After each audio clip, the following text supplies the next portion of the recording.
What's going on, people? Georgio Savvides here, founder of the Hip Hop Orchestra, as well as the host of the Hip Hop Orchestra Presents podcast. And I got a really exciting announcement to finally make with everyone, is that we have our very first official sponsor for the podcast. Now, they are an amazing company called Eldon's Vault, who are extremely dedicated in bringing you the very best in officially licensed merchandise from pop culture.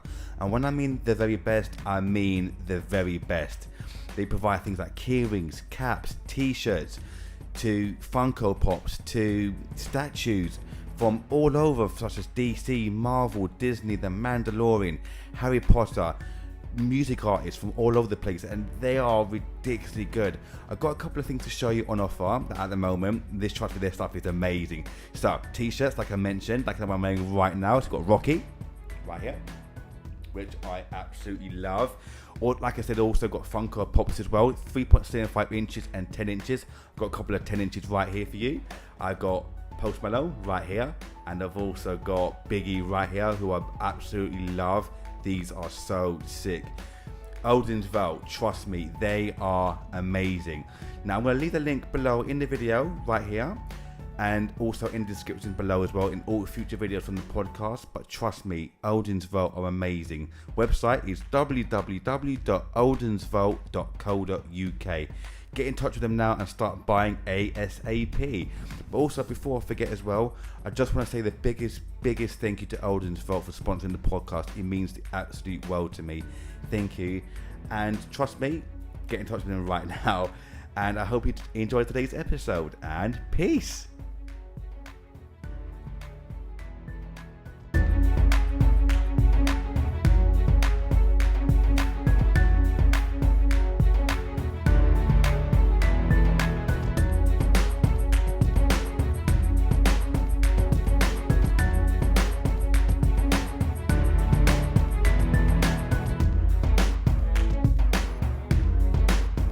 What's going on, people? Welcome to another brand new edition of the podcast. And today we're joined by a wicked guest today, music producer, teacher, and overall amazing guy, James Kennedy, aka Five Speaks. How you doing, bro? You okay? Hey, man. Thanks for having me. Yeah, I'm good. How you doing? Yeah, you know what? Not too bad. I think you're not too bad. You're saying how busy you've been recently. Yeah, it's been a bit hectic, to be honest. I mean, like you, I'm in education, so like this is a bit of a mad time, and just trying to juggle that and music and family life and everything has been somewhat of a challenge. Yeah, tell me about it. But Yeah, yeah, good. sure. I mean, how have you been finding this past year, like due to COVID and stuff? How have you been finding the whole thing, whole situation? I don't know really. Like, I mean, there's definitely aspects of it where I've kind of enjoyed the idea of being with my family more and also being able to be at home a little bit more as well. But I think when it was warmer, it felt like it was a bit easier. But now it's cool. It's much more difficult. I mean, we've got a 6-month-old as well, so like it's quite isolating at this point in time. But yeah, I mean, creatively, it's been really good. I mean, I've managed to start my own podcast, Digging the Crates, which I'd never really had the time to get done properly how I wanted, and been doing a lot of music stuff and just trying to build bridges really, I guess, and make things move forwards as much as possible, and just try and embrace it, I guess, and try and get it so that I'm in a more positive space, irrespective of the madness that's going on a daily basis, really. Yeah, I can imagine. But I'm so glad you're all doing okay then, keeping creative and busy as well at the same time. Yeah, well, that's the thing, and it's kind of needed, really. It's like yeah, I think it's just creativity can really keep you sane in times like this, and I just feel really lucky that I've got that, because like I know certain people where like they don't have that kind of thing, and it's just the same. I mean, obviously, like it's groundhog to a certain degree for all of us, but having that outlet really helps. And whether it's the case, because I do graphic design as well, so like whether it's a case of designing something or making music or whatever, it's just nice to have that. And I mean, I really enjoy like sort of cooking and going for walks and stuff as well, so it's like just the like little things that you take for granted are the things that are actually like your savior at the moment. So Mm. yeah, it's kind of nice in that way. That's brilliant. And do you have a kind of routine at the moment? Because obviously being a teacher as well, do you have a kind of routine that you follow every day, or is it completely different every single day?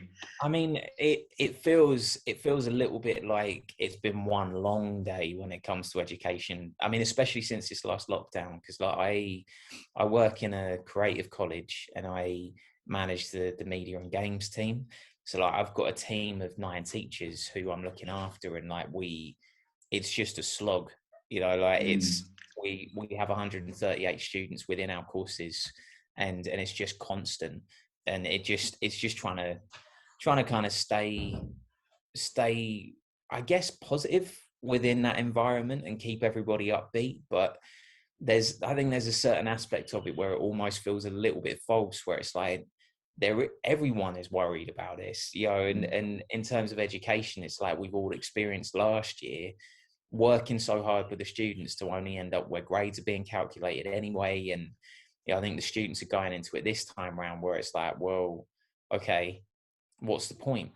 You know, it just that's the way it's coming across, is that it doesn't seem like there's much point for the students to do things. Because I mean, you know, especially like the older ones where they're paying for courses and stuff, I really feel for them. But yeah, I mean, in terms of like day to day, I guess it is relatively similar. But I mean, it's just trying to do some form of exercise and trying to do something at the start of the day to just counteract being in a little box doing video calls all day long. Mm-hmm. You know, so it's Yeah.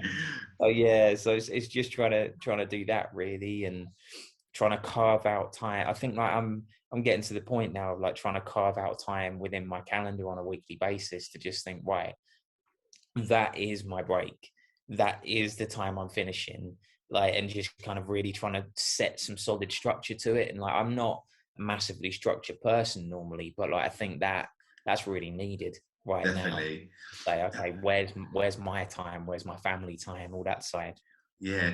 Have you found that really difficult to do? Because you must be like a workaholic like me. Do you find that really hard to say, okay, no work right now, I'm just going to chill with myself and Yeah, my family? Do you find that quite difficult to do? yeah, it is difficult, and I think like I'm a bit of a perfectionist really. So like I always feel like I haven't done enough. Same. So Yeah. it's yeah, so it is that whole thing where I just kind of feel like, okay, I I need to try and switch off from this.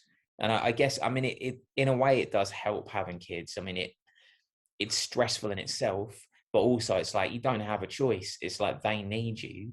So Mm. it's kind of past a certain point. It's like whether I want to do stuff or not, I don't have a choice to stop.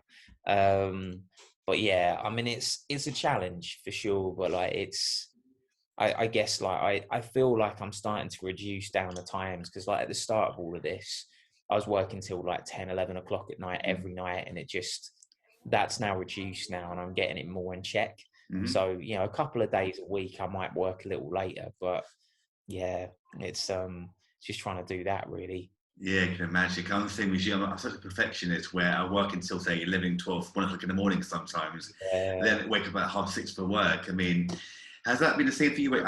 Do you feel like you've become more of a perfectionist since the whole lockdown situation, or has it kind Um, of trying to kind of I back it up think a it little bit? depends. Yeah, I think it depends what it is really. Like, you Mm, know, I mean with the musical side, I think I've kind of understood how to fit within the realms of what I'm doing a little bit more. Like I'm one of those people where like I know I'm quite annoying with it, where like I'll work on stuff but I never feel like it's perfect, so I don't release it. me as well. And like I think over the last year, yeah, it's Yeah. like over the last year I've been like, right, this is stupid. I need to clear the decks with this. And it's like I'm now trying to get into the process of make something then release it, make something then release it, and in the meantime work on bigger projects. And it's like I've always loved collaborating, Mm, but I've kind of found that some of the previous collaborations I've done, if the energy's no longer there, then I kind of end up parking it because I just haven't got the time to do anything else.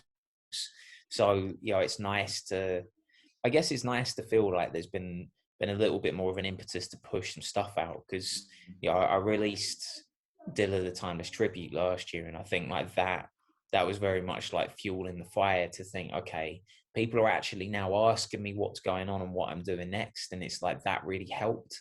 You know, and I think like I mean, everyone knows how fickle the music industry as well is. Like, you know, I mean, if you don't release something for like 3-4 months, you don't exist. You know, and Yes. it's like I mean, having worked for blogs and magazines as well, it's like things like the like album of the year and stuff like that. Anything at the start of the year just doesn't really get remembered by the end of the year. So it's like you constantly need this new content to be coming out. So it's like I think I'm starting to navigate that a little bit better, and in my head think, right, okay, the bare minimum I'm going to do is release something every 3 months. And you know, that can be singles, that's absolutely fine. You know, I mean, singles are good, especially if you kind of build it right and sort of push it in the right way and have enough material to span it out so it doesn't get boring. I think that really works. But yeah, I think with music, I've been managing the perfectionism. With work, it's very much been a case of having to accept that perfect doesn't exist right now. You know, so it's just a case of, you know, I keep saying to the tutors that I'm working with, like, you know, the fact that we show up on a daily basis and are still working with these young people is enough. You know, that's the key right now, is the consistency, and we're offering a consistency amongst all this madness. You know, and it's, as much as they might not enjoy every single session they're having, they know that we're there. You know, and that's all we can do right now. And you know, I think that in a weird way has been a bit of a sense of relief, and it's taken a little while to get there. But you know, it's yeah, it will get there over time, but it's a constant process, really, isn't it? You have to evolve with it. But Definitely, yeah, really, definitely, for sure. But you're doing an amazing job there, and what you do as a teacher and producer and so forth is incredible. Honestly, listening to your work is amazing. cheers, Thank man. you. Thanks. Well, yeah, Anytime. ditto. It's like, you know, you're in the same boat, and it's like, you know, I think it's one of those interesting things, isn't it? It's like, you know, I remember when I was younger, like, because I did youth work before I got into teaching, and then you'd hear, when I was working in schools, you'd hear that phrase of, you know, those who know do, those who don't teach, you know, and the kind of various versions of that.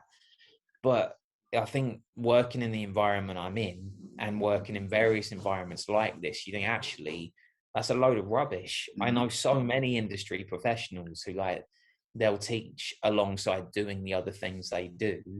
You know, and I mean, like, I know a guy who is signed to a garage label. He's an incredible producer. He's building his album at the same time as kind of working as a teacher, and then he's also a mastering engineer. And there's lots of people who Wow. kind of fit in their lives in different ways, you know. And there's lots of us doing this stuff in there. It's like you find your own balance with it.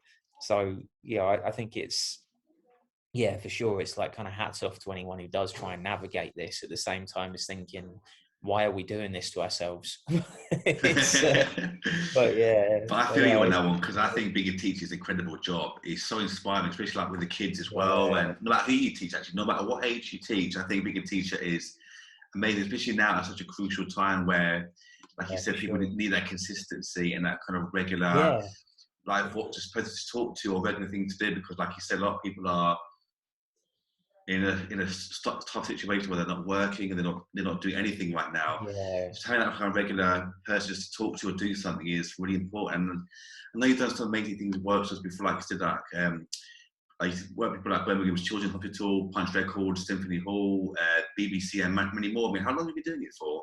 These kind of I workshops mean, then? I think I've worked for every single one of those people. so, Wow.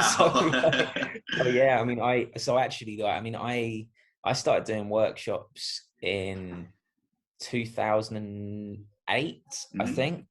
And I first worked for a company called Trap Records, so like, mhm, sorry, Trap Media, and I was traveling around the country doing workshops. And at the time, I was a waiter, so like I was doing it where, like, I'd be traveling down from Birmingham to London, or Manchester, or wherever I could be.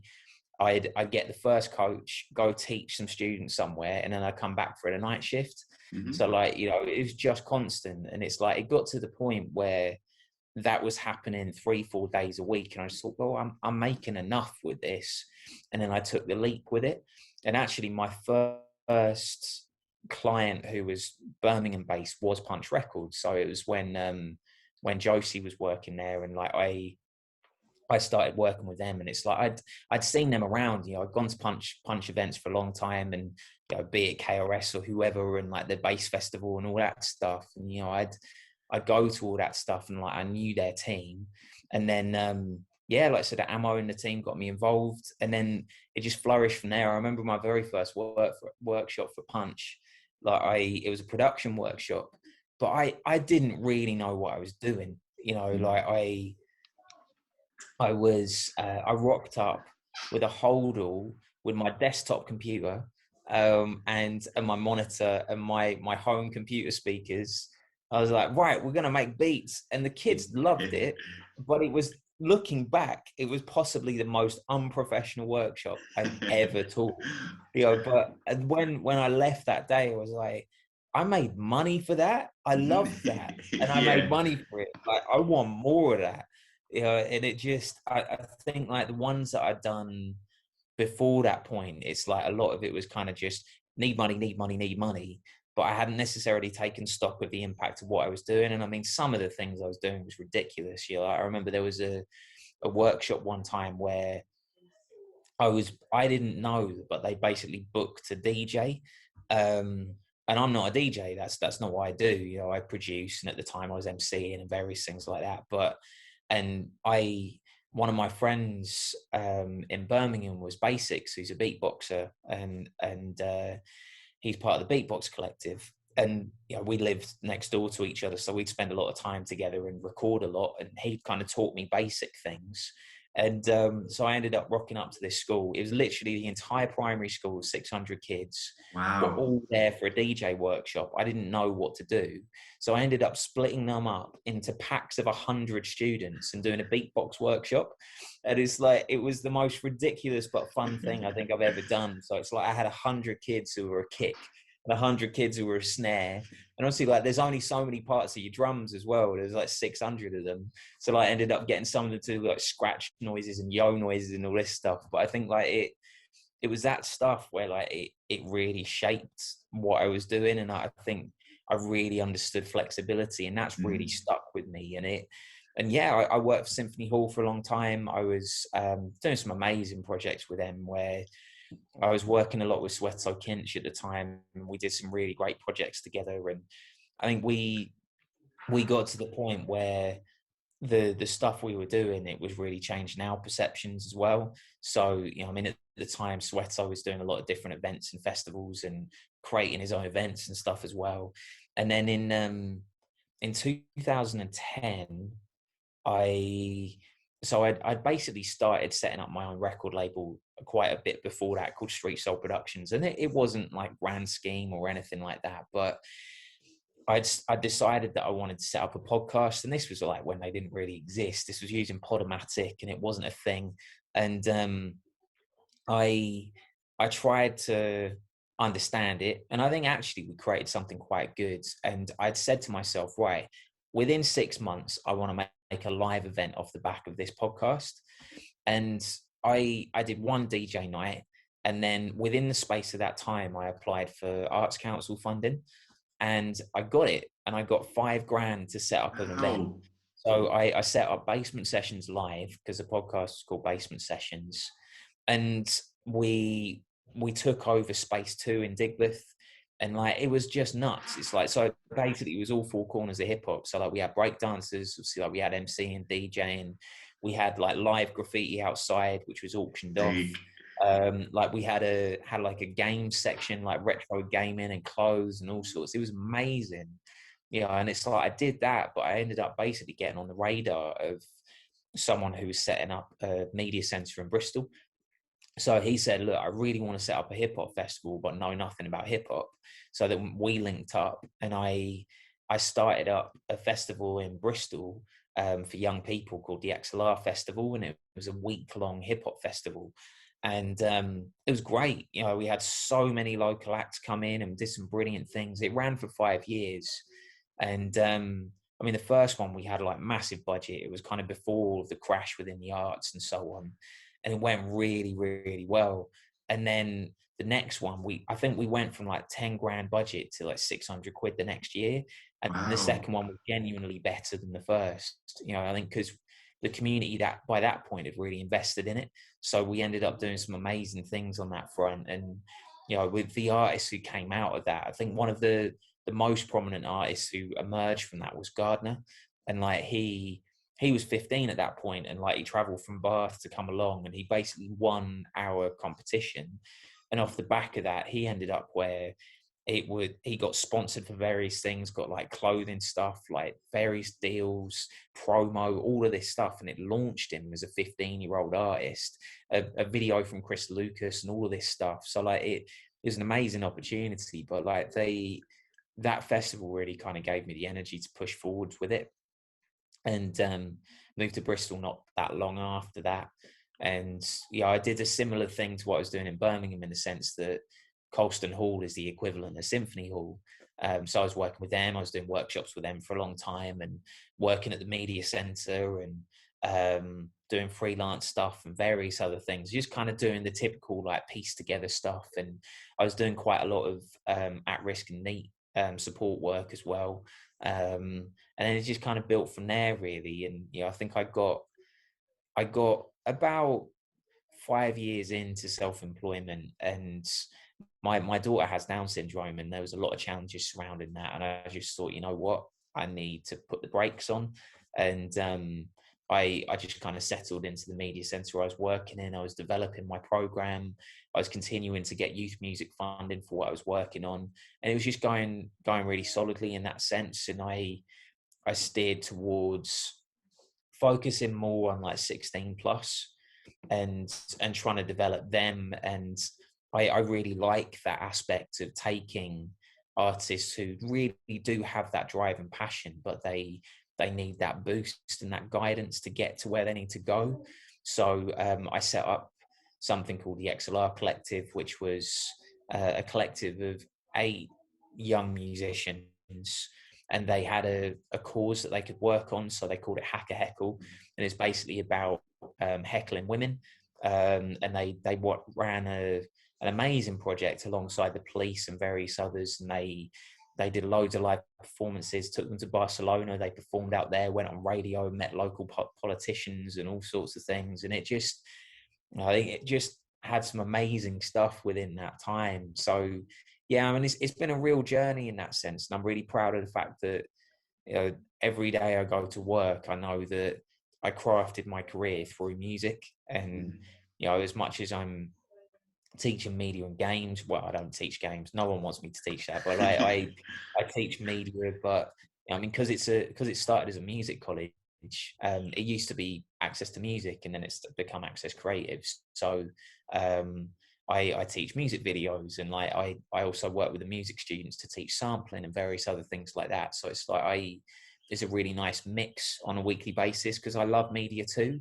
That's what my degree was in. So you know, it's having that opportunity to merge all of those interests and those skills on a weekly basis, really. So yeah, it feels good. It's definitely fulfilling as much as it's a challenge. Wow, what a story though. That is amazing. Dan, I'm so proud of you for everything that you've done. That's incredible, man. Oh, Really well cheers, done. But you said you're a waiter as well before, well, as you're doing teaching. yeah. How did you get into teaching originally? Was it through a friend of yours or? So I think it was one of those things where like I had a few friends who were starting off doing workshops at the time. So you know, there was a few of us who were all in a similar position where we were really passionate about music. We really wanted to move forwards, and I guess we were on the cusp of working out the next steps. And actually, like Basics, the beatboxer I mentioned to you, I think he was a little further along the way, because like he'd started an event called Scratch Club in Birmingham, and he was doing a variety of different things.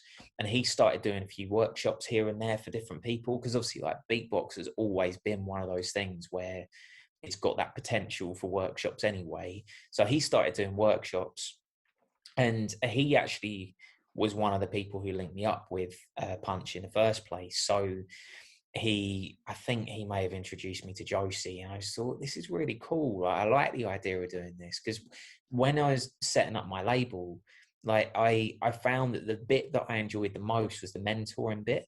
So like I had a number of artists who I was working really closely with, and I mean literally, like I remember there was an MC I was working with at the time where his lyrics were brilliant, but his flow wasn't necessarily there. So like I was like holding the front of his chest and like tapping his back to try and get him to understand the rhythm, and kind of doing all those like random things that you'll end up doing to try and help people to get it.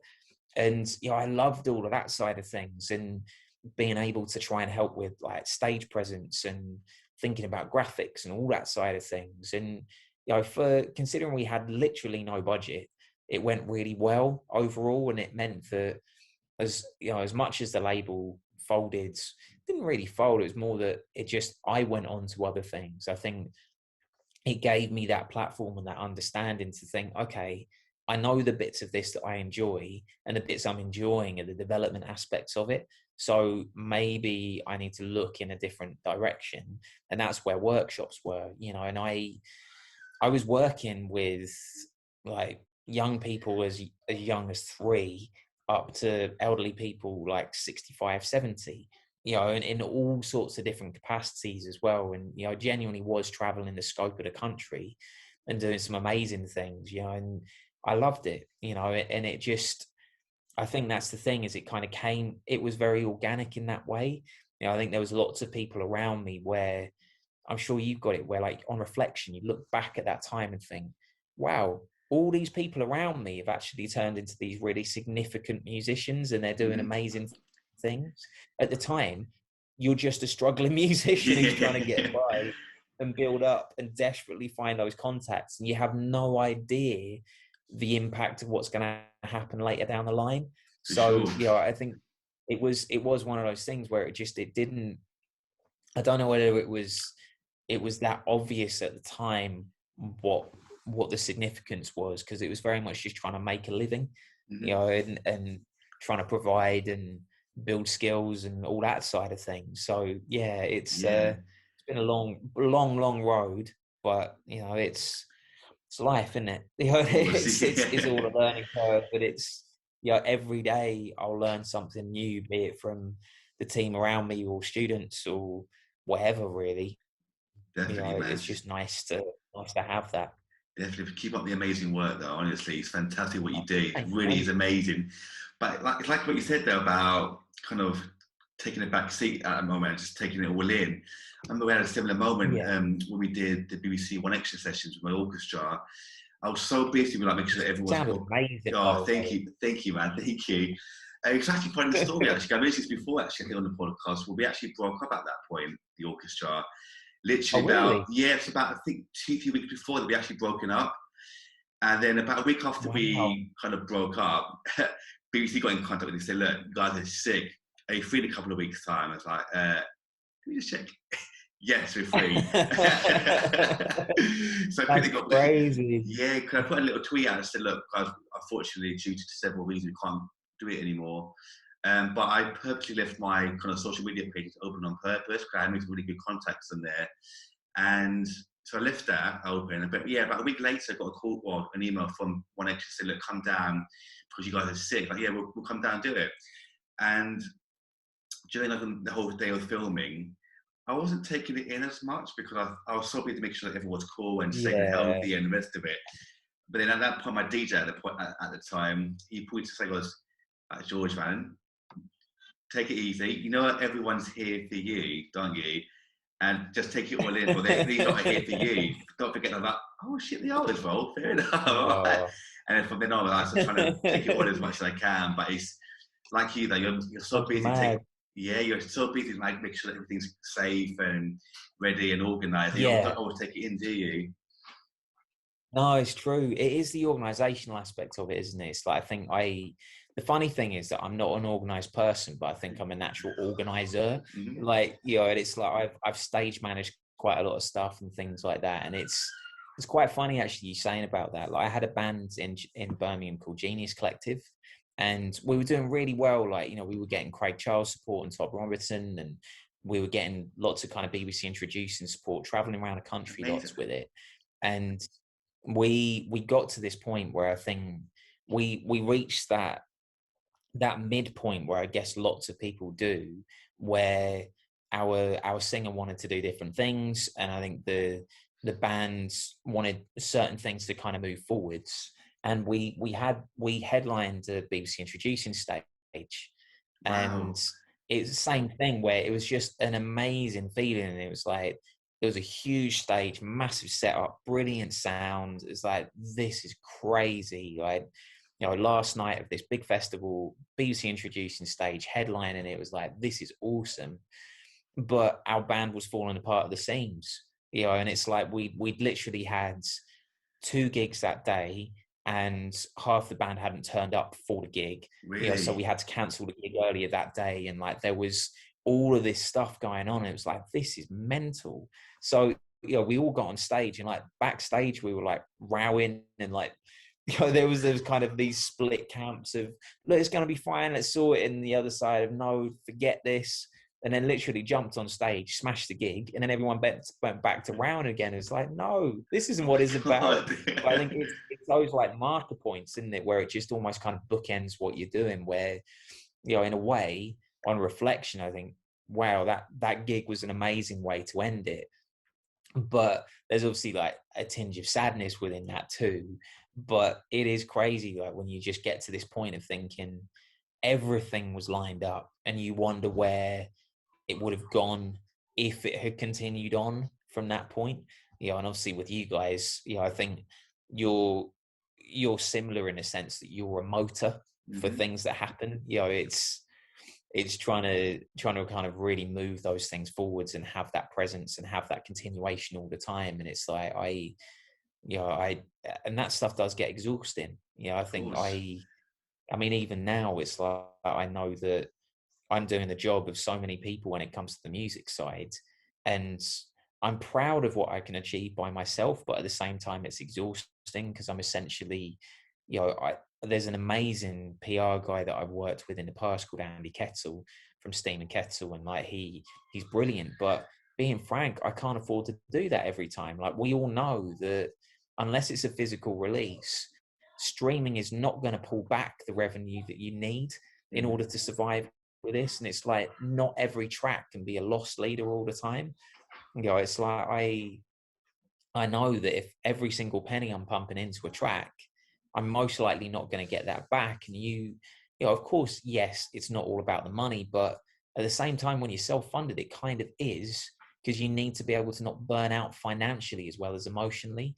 I think that's the bit that I'm learning to balance that over time. And I think I've got to the point of thinking, right, I understand the strengths I've got that I can't draw, or there's certain aspects of design that I know other people do a lot better than me. But if I can get access to a graphic, like if I can get the front cover, and I've got good relationships with artists, so a lot of them will give me that, then it means I can manipulate it, take all the elements of it, I can do all the branding, and I can do all the things that a promo team would be doing. So I can do that. I've got video experience, so I can shoot if I need to. But I also know people who will happily kind of do stuff where they don't cost the earth and they can get involved. But then the promo side, I'll just do it all myself. And it's like I'm organized. I'll have my spreadsheets. I'll have my promo plans in place and dates for release and all that side of things. And I think that's the thing, isn't it? It's just, you end up wearing so many hats when it's this kind of situation and when you're independent. And it's like, part of me thinks, I really wish I had someone who could help me to manage this. But at the same time, I do really enjoy the creative freedom. And I think like bit by bit, it's just adding those little sections onto it to strengthen it. So, I mean, I've recently got a publisher sorted, some guys called Pro Sound in Detroit. And, they're starting to support me with different things. And that process in itself has been brilliant, because I've been managing to understand, I guess, my own royalties and rights. So, I think you just end up where you're just plugging away, don't you? And looking back at that, actually, for example, with Genius Collective, there was all these royalties that were all over the place because we used like different publishers and this, that, and the other, and it was all messy. And it's like, it's that nice kind of taking stock moment of, okay, let's get this organized. Let's just try and work all this stuff out. And it's like, it's nice to have those moments of reflection to just think, okay, we've got to this, now what? And it's like, I kind of see it as much as I'm a solo producer, I've got my family around me in terms of, the Lassic, who's a saxophonist, and Gasper Senna, who's a drummer, and, Vince, who's a violinist, and various MCs and so on as well, like Donny Numeric and so on, where we've been together for a long time now and we've collaborated a lot. So it's, I very much feel like any movement I achieve is movement with them as well, because it's like, I don't want to just do this on my own. I'm not doing this just for me. Like, I love making music, but I love the collaborative element. I think the songs I like the most are the things where it's got at least one person involved in it. And I mean, for example, I recently released Lost Time with Ellie Harris, who you've had on the show recently. Yeah. And, shout out to Ellie, by the way. She's amazing. Incredible. She's brilliant. Yeah, awesome. Amazing. Like, so talented. And but I mean, that track, when you look at it, it's like it's got me, Ellie, Delasic, Kinkai, and Mecca 83 involved in one single release. And like that's a lot of people for a single, but at the same time, it's like I love that, because it's just really nice to see the different energy that can come from those different people and the different things they can bring to that music. So I mean, with the Dilla the Timeless tribute, I mean, it's over 30 different people involved in that project. Wow. But I love that. That's great. Same. It's not a money spinner, but it's but at the same time, it's like it's definitely lovely to have that element to it where there's so many people involved in it, and actually that really helped with the promotional side as well, where there was so many voices essentially working as ambassadors for the project. So yeah, it is really good on that front. That's brilliant, and I think that's the perfect way to end. Cause I know you've got a busy day ahead, so you need to go off in a minute, unfortunately. But I still have a million more questions to ask you. That's cool. Hopefully, we can do a part 2 in the future. I've got so many more things to ask you. But just say thank you so much again for today. Cool, honestly, thank you so much. And before we go as well, how can people find you, by the way, online as well? So I mean, I'm Vice Beats on Instagram, so that's my most used social media in that sense. And then I'm Vice Beats on Spotify and all the streaming sites. My Bandcamp is vicebeats.bandcamp.com as well. But yeah, I mean, I'm always open for like collaborations and doing various things, and it's kind of, I'm every week there'll be someone new that I'm contacting and just saying, love your music, let's see what we can do. And like I kind of think I've got to that point over time where it's the numbers game, isn't it? I remember when I was younger, I'd have my heart set on one artist. I'd be like, I want to work with them. And if I didn't, like I'd be destroyed. I'd be like, why don't they want to work with me? Whereas now it's like there's so many, I mean, especially with social media, there's so many people out there where you can contact them immediately and create these amazing relationships with them.